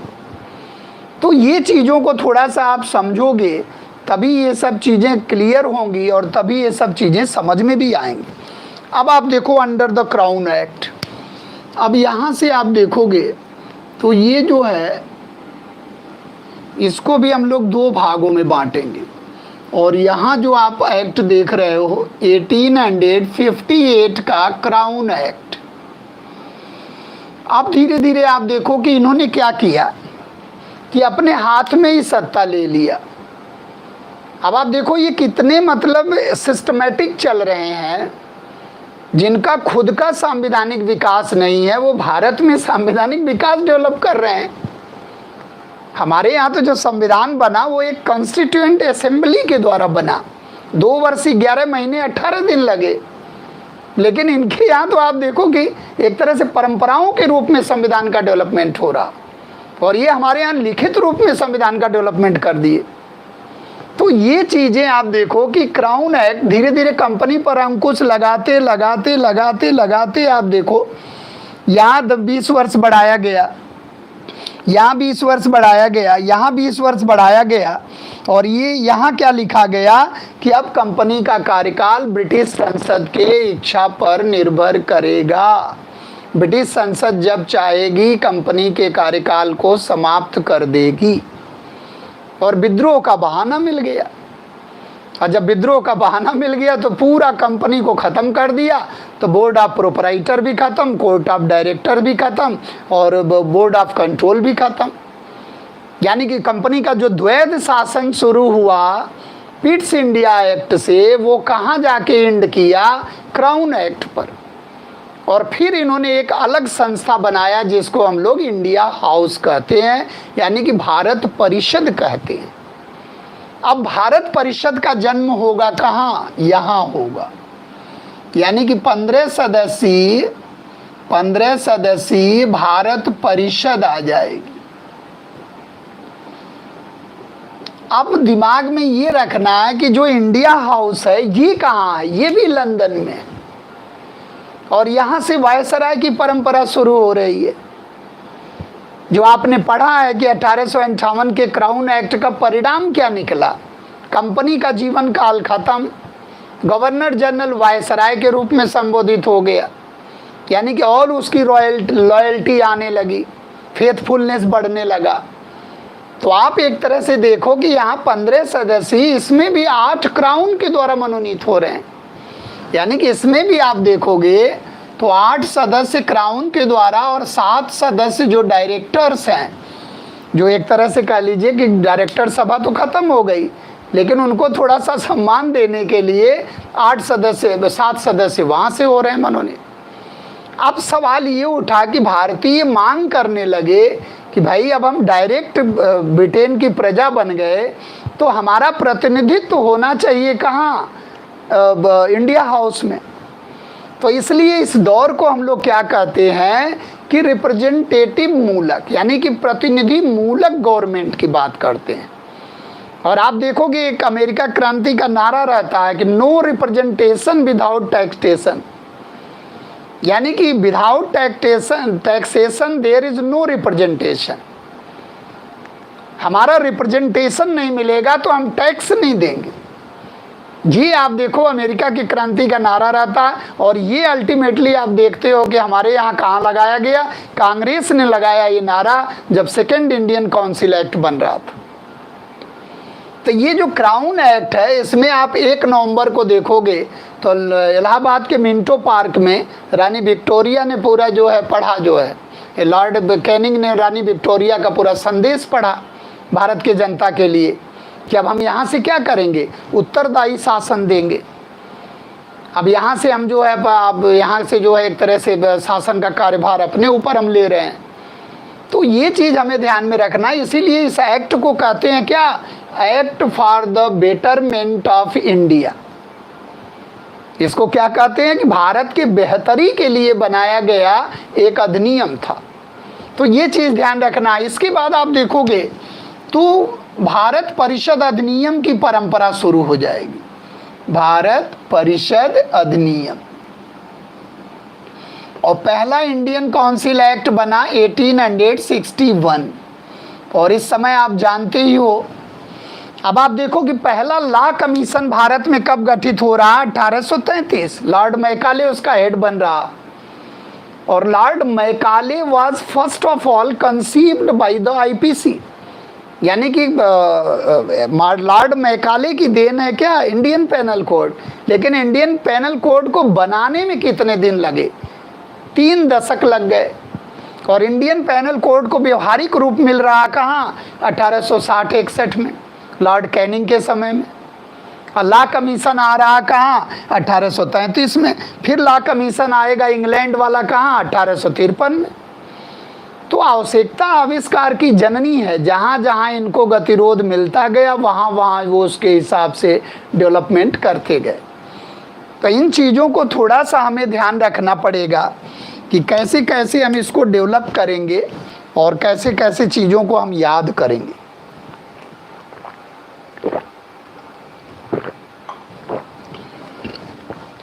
अब आप देखो कि 1861 का जो यहाँ से लग रहा कि यहाँ से एक कैबिनेट सिस्टम शुरू हो रहा। यहाँ आप देखोगे जैसे बीटो आप है, 1793 का जो चार्टर एक्ट है वो बीटो की बात करता है। जैसे आर्टिकल 111 में राष्ट्रपति को बीटो मिलता है, उसी तरह यहाँ गवर्नर जनरल को बीटो मिल रहा 1793 में, जो बीटो कॉर्नवालिस को स्पेशली मिला था। अब यहाँ किसकी बात कर रही है, अध्यादेश जारी करने की बात कर रही है। यानी कि वायसराय अध्यादेश जारी करेगा, जैसे 123 में, आर्टिकल 123 में राष्ट्रपति करते हैं, और 213 के अंतर्गत राज्यपाल को अध्यादेश जारी करने का पावर मिला। यानी कि एक तरह से कह लीजिए कि जो ऑर्डिनेंस है, ऑर्डिनेंस के द्वारा कानून बना लेना। इसका मतलब कि यहाँ जो है लेजिस्लेटिव पावर से एक तरह से किसको मिल रहा है, वायसराय को मिल रहा। तो वायसराय के द्वारा अध्यादेश के माध्यम से कानून बनाने की बात कहाँ कही गई, भारत परिषद अधिनियम 1861। और यहीं पर इन्होंने क्या किया, वर्कलोड को कम करने के लिए विभाग बना दिया, और विभाग बना के विभागाध्यक्षों की नियुक्ति कर दिया। तो इसलिए उसको हम लोग क्या कहते हैं, पोर्टफोलियो सिस्टम, यानी कि कैबिनेट सिस्टम। तो इसलिए आप कहते हो कि विभागीय प्रणाली का जनक कौन है, लॉर्ड कैनिंग। CRPC, IPC सबको व्यवहारिक रूप देने वाला। और इसी समय आप देखोगे तो इंडियन हाई कोर्ट एक्ट आया। तो भारत में आप देखो सुप्रीम कोर्ट कहाँ आ रहा और हाई कोर्ट कहाँ आ रहा। तो इंडियन हाई कोर्ट एक्ट बना, और उसके अंतर्गत भारत में पहला उच्च न्यायालय कलकत्ता उच्च न्यायालय बना, यानी कि 1862। कलकत्ता, बम्बई, मद्रास में हाई कोर्ट बने। फिर 1866 में जाकर इलाहाबाद हाई कोर्ट बना। फिर उसके 100 साल के बाद दिल्ली हाई कोर्ट बना। यानी कि 1966 का है दिल्ली हाई कोर्ट, और 1866 का है इलाहाबाद हाई कोर्ट, और 1862 का है कलकत्ता बम्बई मद्रास उच्च न्यायालय। तो लॉर्ड कैनिंग को कभी नहीं भूलना है। और लॉर्ड कैनिंग के ही समय में भारत में आर्कियोलॉजी डिपार्टमेंट की स्थापना होती है, यानी कि भारतीय पुरातत्व सर्वेक्षण विभाग की स्थापना लॉर्ड कैनिंग के ही समय में होती है दिल्ली में, जिसको भारत सरकार के संस्कृति मंत्रालय के अधीन माना जाता है। ये भी क्वेश्चन आईएएस में आया।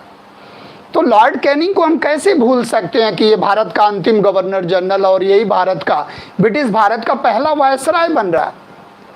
अब आप देखो कि बार बार देखो आप, यहाँ से ब्रिटिश भारत की शुरुआत हो गई। कभी भी कोई आपसे क्वेश्चन पूछता है ब्रिटिश भारत, तो ब्रिटिश भारत की शुरुआत कहाँ से होगी? क्राउन एक्ट के बाद, यानी कि Bharat change into British Bharat, और ब्रिटिश भारत का पहला वायसराय आ गया तो लॉर्ड कैनिंग, और भारत का अंतिम गवर्नर जनरल आ गया तो भी लॉर्ड कैनिंग। तो ये चीज़ों को हमें थोड़ा सा ध्यान रखना है। यहाँ वायसराय का एक तरह से ऑर्डिनेंस का पावर मिला, और इसके बाद आप देखोगे कि धीरे धीरे राष्ट्रीय आंदोलन में गति आ जाएगी, और 1885 में आईएनसी का जन्म हो जाएगा, और आईएनसी का जन्म हो जाएगा। अच्छा, यहाँ एक चीज़ और ध्यान रखना, भारत परिषद का जो मुखिया था उसका नाम क्या था? भारत राज्य सचिव।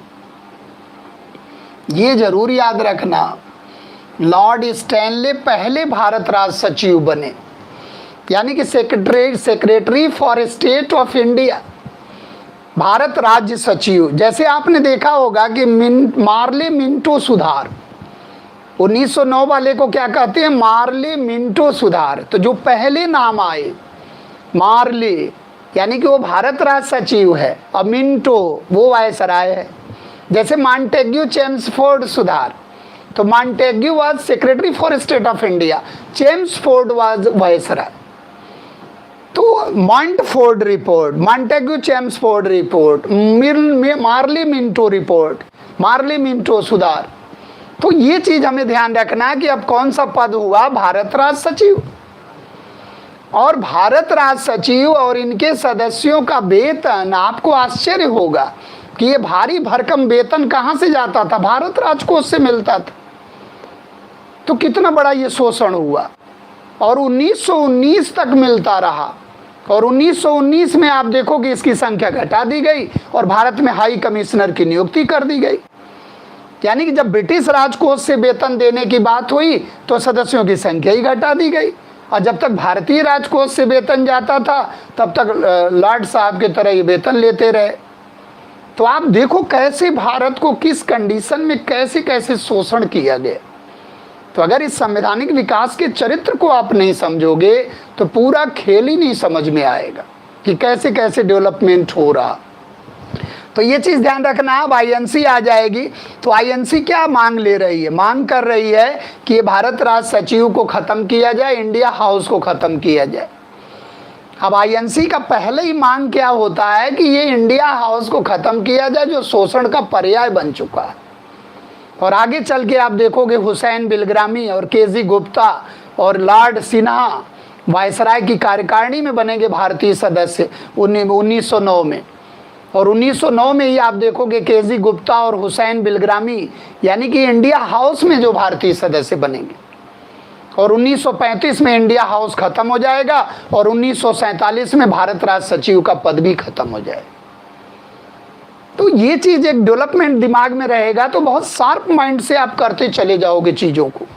अब आप देखोगे इसके बाद जब प्रेशर बनने लगा तो एक अधिनियम और आया, यानी कि सेकेंड इंडिया काउंसिल एक्ट, यानी कि द्वितीय भारत परिषद अधिनियम, भारत परिषद अधिनियम। और द्वितीय भारत परिषद अधिनियम कब पारित हुआ? 1892। अब इसमें देखो क्या कहा गया, इसमें इलेक्शन की बात कही गई, यानी कि फर्स्ट ऑफ ऑल इलेक्शन, निर्वाचन प्रणाली की शुरुआत आ जाए जाने अनजाने अनचाहे मन से, क्योंकि अब शासन तो करना ही है तो अपने पैर में कुल्हाड़ी तो मारेगा। क्योंकि अगर अंग्रेज भारत में निर्वाचन कराया तो निर्वाचित सरकार बनेगी, और निर्वाचित सरकार का मतलब रिस्पॉन्सिबल गवर्नमेंट, और रिस्पॉन्सिबल गवर्नमेंट का मतलब कि अगर शोषण हुआ तो हंगामा होगा, और हंगामा होगा तो ये अपने पद से जाएंगे। तो ये चीज हमें ध्यान रखना है कि without using the name of election, election should be held in India.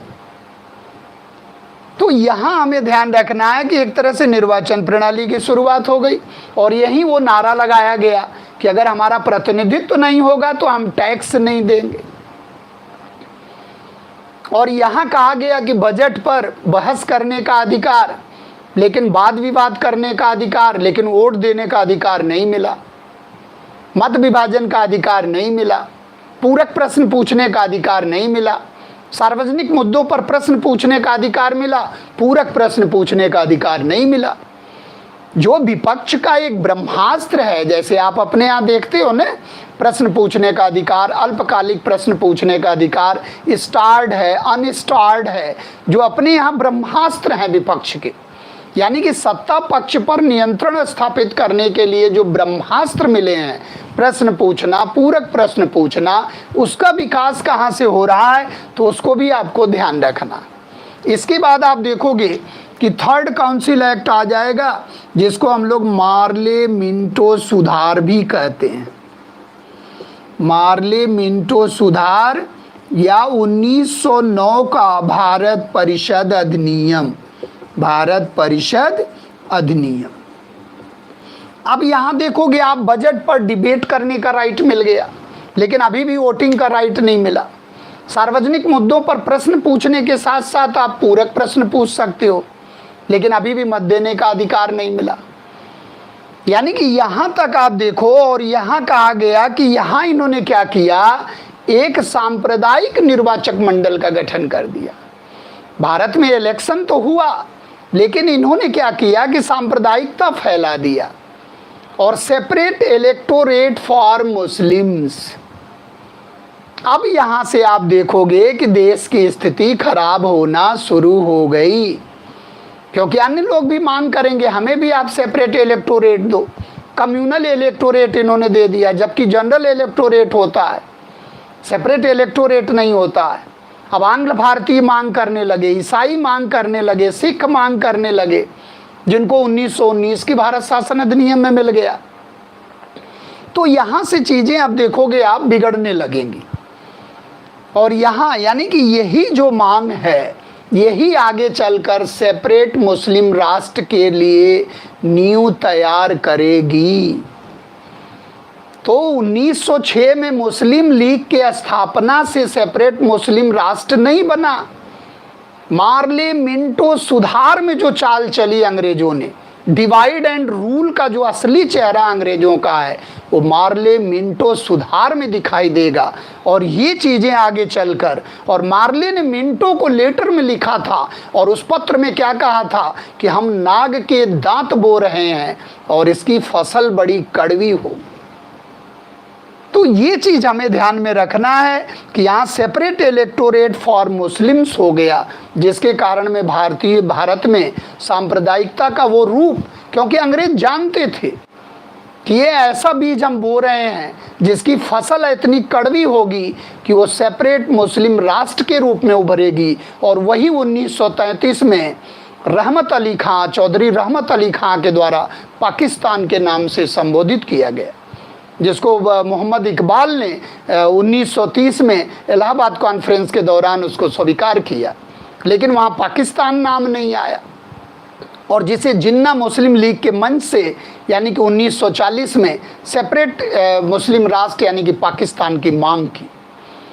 तो ये चीज़ दिमाग में हमें रखना कि हम लोग सुधार पढ़ रहे हैं तो स्मूथली चले आएंगे, यानी कि first Indian council act, second Indian council act, third Indian council act, इसके बाद शासन अधिनियम आएगा, गवर्नमेंट ऑफ इंडिया एक्ट, जिसको हम लोग क्या कहते हैं, उत्तरदायी शासन। यहाँ आपका फेज क्या आ जाएगा, टुवर्ड्स रिस्पॉन्सिबल गवर्नमेंट, यानी कि फेज 1, फेज 2। फेज 2 में हम लोग ए बी कर सकते हैं, यानी कि इसको प्रतिनिधि मूलक शासक मानेंगे और इसको रिस्पॉन्सिबल गवर्नमेंट मानेंगे, जिसके लिए 1919 का भारत शासन अधिनियम आता है। इसको हम लोग क्या नाम देंगे? भारत शासन अधिनियम। अब देखो टर्मिनोलॉजी बदल गई। भारत शासन, शासन का मतलब क्या है कि शासक शासित, और अभी तक क्या था? शोषक शोषित, यानी कि गवर्नमेंट ऑफ इंडिया एक्ट। और यहीं से आप देखोगे unicameral legislative assembly change into by cameral, यानी कि द्विसदनात्मक व्यवस्था का जन्म होगा। केंद्र में द्विसदनीय व्यवस्था बनेगी और प्रांतों में द्वैध शासन व्यवस्था आएगी। यहीं से आपका वो परिदृश्य दिखाई देगा कि प्रांतों में द्वैध शासन व्यवस्था का जन्म होता है और केंद्र में द्विसदनीय व्यवस्था का जन्म होता है। तो प्रांतीय द्वैध शासन की शुरुआत अगर आप देखोगे तो यहाँ से शुरू होता है। और केंद्रीय द्वैध शासन की बात करेंगे हम लोग तो 1935 का भारत शासन अधिनियम, और यहीं पर एक हाई कमिश्नर की नियुक्ति होती है, उच्च आयुक्त की नियुक्ति होती है। और यहीं पर कहा गया कि लोक सेवा आयोग बनेगा। और बाद में 1924 में ली कमीशन के रिपोर्ट के आधार पर 1926 में इलाहाबाद में आप देखोगे तो लोक सेवा आयोग का गठन कर दिया जाएगा। और बाद में यानी कि पहले प्रांतों में आया, पहले प्रांतों में बैंक आया, फिर प्रांतों में लोक सेवा आयोग आया, फिर संघीय लोक सेवा आयोग की बात की गई, फिर आरबीआई की बात की गई। वो संघ यानी कि अखिल भारतीय संघ की स्थापना। तो अगर संघ का कंसेप्ट आपको दिमाग में स्ट्राइक कर गया तो 1935 का भारत शासन अधिनियम पूरा खंगाल डालोगे। यानी कि उत्तरदायी शासन अगर वास्तव में देखना है तो 1935 का भारत शासन अधिनियम, भारत शासन अधिनियम। और ये जो है अब तक का बना सबसे बड़ा लार्जेस्ट चार्टर था, यानी कि सबसे बड़ा अगर लार्जेस्ट डॉक्यूमेंटेशन कहा जाए तो 1935 का भारत शासन अधिनियम, जिसमें शक्तियों का विभाजन भी देखने को मिलेगा। क्योंकि जैसे ही आप कहोगे अखिल भारतीय संघ, तो अखिल भारतीय संघ की बात करोगे तो फेडरल कोर्ट भी लाना जरूरी है, आरबीआई भी लाना जरूरी है, फेडरल पब्लिक सर्विस कमीशन भी लाना जरूरी है। यानी कि एक तरह से पूरा केंद्र राज्य संबंध को समझना जरूरी है। यानी कि सूचियों का विभाजन, संघ सूची, राज्य सूची, अवशिष्ट सूची। अवशिष्ट सूची जो है किस पर पावर था? गवर्नर जनरल के हाथ में था। तो इस प्रकार से आप देखोगे, और यही जो वायसराय की पदवी होगी वो वायसराय की पदवी खत्म कर दी गई। इस आप देखोगे, इसी में आप देखोगे इंस्ट्रूमेंट ऑफ इंस्ट्रक्शन के नाम से, यानी कि निर्देशों का एक अनुपत्र करके था, उसके नाम से एक बना इंस्ट्रूमेंट ऑफ, एक तरह से कह लीजिए कि इंस्ट्रक्शन, जिसको निर्देशों का पत्र कहते हैं। और उसी को हम लोग बाद में डीपीएसपी के नाम से अपने संविधान में रखे। यानी कि डीपीएसपी जो आप कहते हो कि नीति निर्देशक तत्व कहाँ से लिए गए हैं, तो आयरलैंड से लिए गए हैं और मौलिक रूप से स्पेन से लिए गए हैं। लेकिन अगर भारत में उसका प्रावधान देखा जाए तो 1935 के भारत शासन अधिनियम में। और ये क्वेश्चन आईएएस में बना, आप आईएएस को उठा के पेपर देखना तो 1935 के भारत शासन अधिनियम में जो निर्देशों का अनुपत्र है वही बाद में 1950 में हमारे संविधान में डीपीएसपी के रूप में भाग 4.4 में जो है उसको शामिल किया गया। यानी कि अनुच्छेद 36 से लेकर और 51 तक जो भारतीय संविधान में नीति निर्देशक तत्व हैं उसकी विचारधारा एक तरह से कहाँ से प्रभावित है, तो 1935 के भारत शासन अधिनियम से भी प्रभावित है। तो संघीय लोक सेवा आयोग की बात की गई, एक अखिल भारतीय संघ की स्थापना की बात की गई, आरबीआई की स्थापना की बात की गई, पीपीएससी की स्थापना की बात की गई, ज्वाइंट पब्लिक सर्विस कमीशन की स्थापना की बात की गई। तो इस प्रकार से आप देखोगे तो 1935 का। लेकिन फिर भी जवाहरलाल नेहरू इसको क्या कहते हैं? ये गुलामी का चार्टर है। जिन्ना कहते हैं पूर्णतया सड़ा हुआ है, अनेक ब्रेकों वाली गाड़ी है, इंजन रहित है। किसी गाड़ी में अनेक ब्रेक दे दिया जाए और इंजन ही ना हो तो बेकार की बात है। तो ढेर सारे कमेंट इसके लिए आते हैं। लेकिन ये अब तक का बना, आप देखोगे भारतीय संविधान में 70 से 75% यानी कि इसके 250 आर्टिकल एज इट इज ले लिए गए।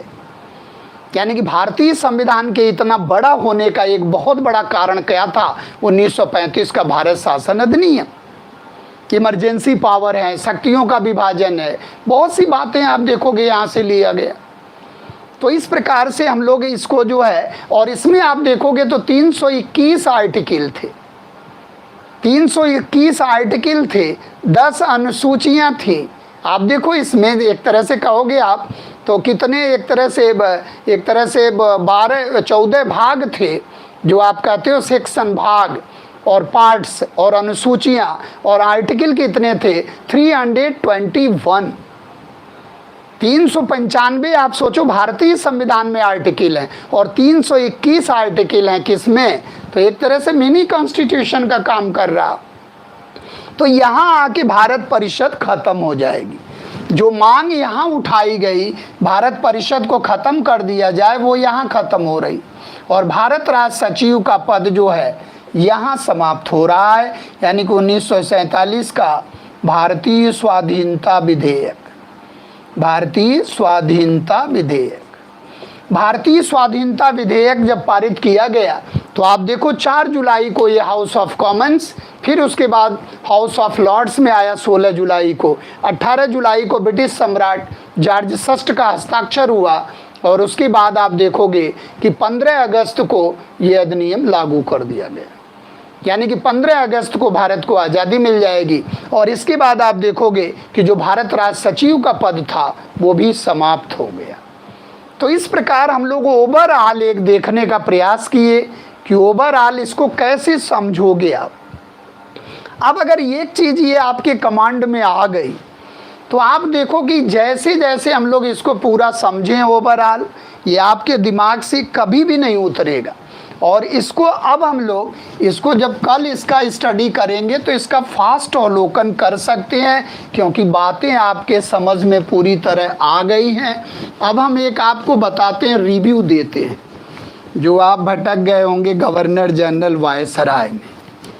अब आप देखो, यहाँ आप गौर से देखना, यहाँ आप देखोगे तो एक जो है प्लासी से लेके चलते हैं, 1757 में प्लासी से लेकर चलते हैं, और 1773 रेगुलेटिंग, ये जो स्थिति है। यानी कि इसके बीच में आप देखोगे तो किसकी परंपरा है, यानी कि बंगाल में गवर्नर मिलेंगे, बंगाल में केवल गवर्नर बनेंगे, गवर्नर का पद होगा।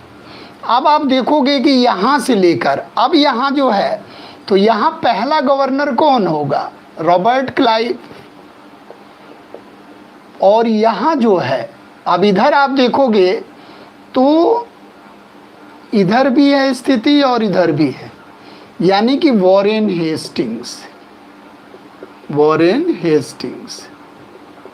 और वॉरेन हेस्टिंग का कार्यकाल कब से शुरू होता है, यानी कि 1772 से शुरू होता है और 1784 तक जाता है।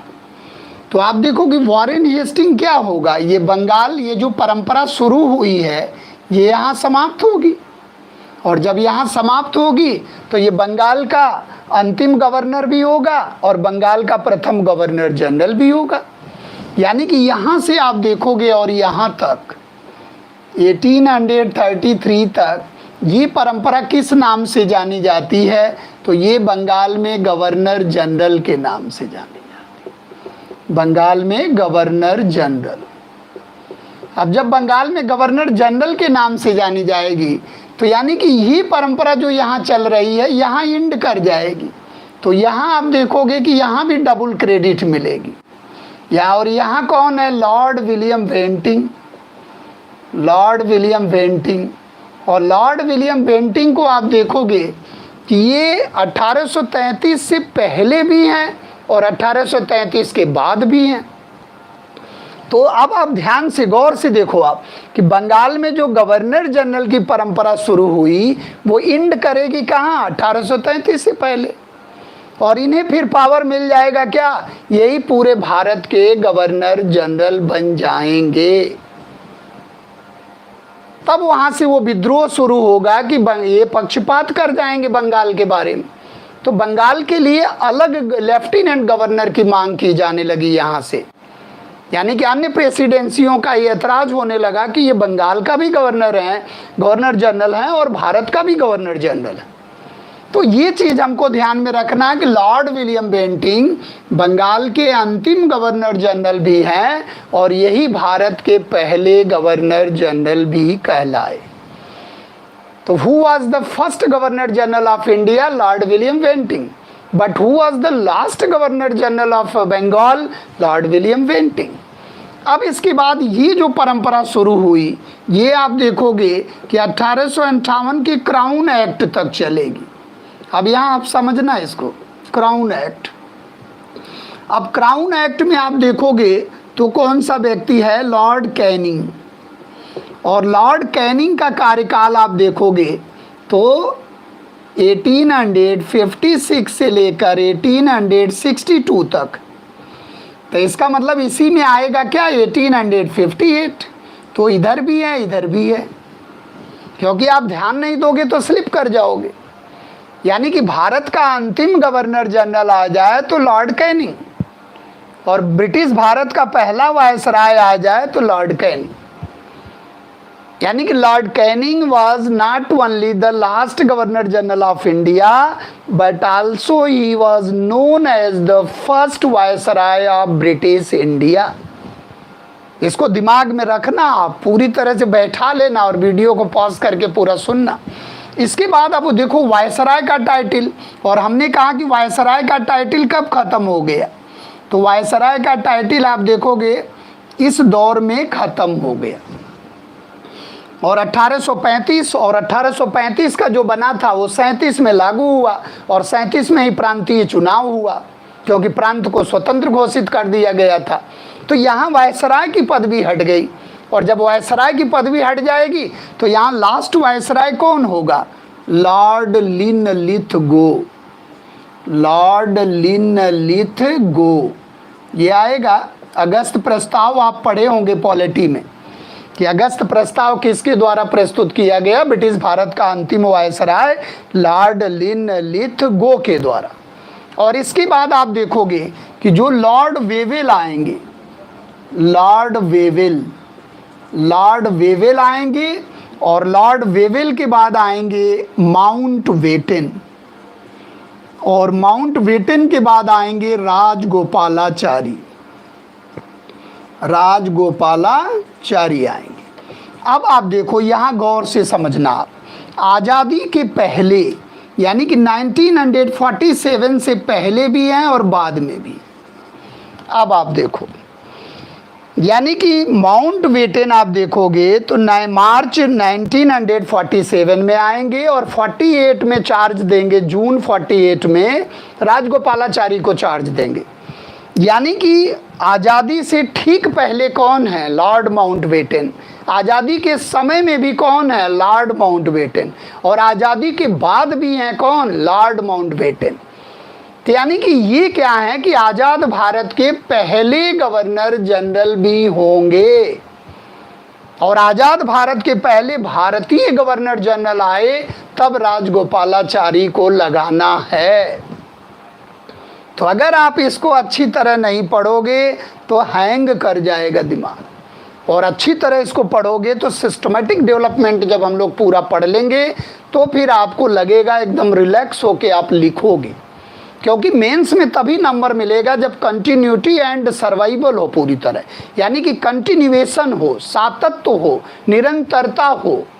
जब आप लिखते हो तो उसमें फ्लो हो, तब जाके मेंस में आप नंबर ले पाओगे। नहीं तो इंटरप्टेड अगर राइटिंग करोगे तो मेंस में नंबर नहीं मिलेगा। और फ्लो बनाने के लिए कॉन्सेप्चुअल स्टडी बहुत ज़रूरी है, क्योंकि रटना नहीं है, समझ को विकसित करना है ताकि तथ्य अपने आप याद हो जाए। तो यहीं पर हम लोग इसको विराम देंगे, और आप लोगों ने बहुत ही पेशेंसफुली सुना, और कल का लेक्चर और भी महत्वपूर्ण होगा। इसको हम लोग पूरा समराइज़ करके देखेंगे कि कौन कौन सा प्रोविज़न्स किस में है। तो आप लोगों ने बहुत ही धैर्य के साथ पेशेंसफुली सुना, जिसके लिए ढेर सारी बधाइयाँ आप लोगों को, और जय हिंद, जय भारत। इसी के साथ हम अपने वाणी को विराम देना चाहते हैं। Thank you all of you.